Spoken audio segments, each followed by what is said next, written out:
Bueno, llegué a la biografía por azar.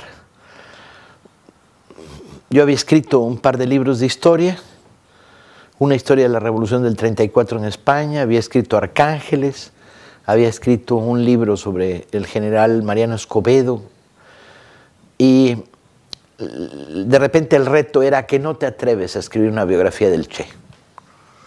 Y bueno, fueron 3 años de mi vida, ¿no?, enloquecidos, persiguiendo al Che, tratando de hacer una biografía que no fuera edulcorada, que no fuera light, ¿no?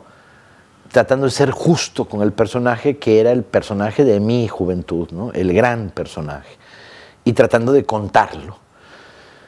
Y luego Villa era el gran mito de la historia mexicana, que me parecía muy importante. Contar la revolución, tenías que contarla tomado de la mano de alguien. ¿De quién? Pues qué mejor de Pancho Villa, que era el gran contador de historias y el personaje quizá más incomprendido de la historia de la Revolución Mexicana. Fueron trabajos muy largos, muy largos, de una investigación inmensa y con una tentación muy clara, que es la historia es de la gente y no del Estado, no de los profesionales. Hay que traerla narrativamente a nuestros días y al mismo tiempo hay que apropiarse de la historia. Pero simultáneamente tiene que ser una historia extremadamente rigurosa en la investigación, de tal manera que no permitas que te descalifiquen diciendo, no, bueno, esto es una novela. No, es historia. Historia narrativa, pero historia sobre todo, ¿no?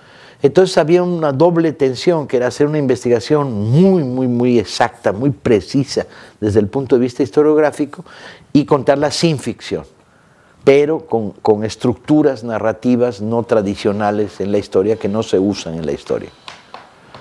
El resultado fue, yo creo que interesante en ambos casos. Abrió puertas, para mí muchas.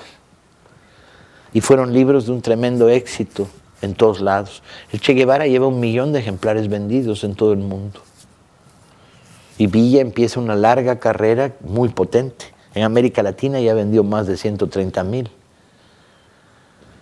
Es que lo que aprendí haciendo novela policíaca lo apliqué a la historia a la hora de volverme investigador en la historia, que es el sentido común, la razón, la lógica de los acontecimientos, la investigación, ¿no? Aprendí a investigar en la novela policíaca y lo apliqué a la historia, ¿no? Sobre todo cuando te encuentras, como en el caso de Villa, 25 versiones de una historia y tienes que decir, bueno, ¿qué es lo que pasó? Pues esto es posible, y esto es probable, y esto es absolutamente falso. Y lo cuentas, ¿no? De tal manera que el lector entiende no solo lo que pasó, sino cómo se construye la historia.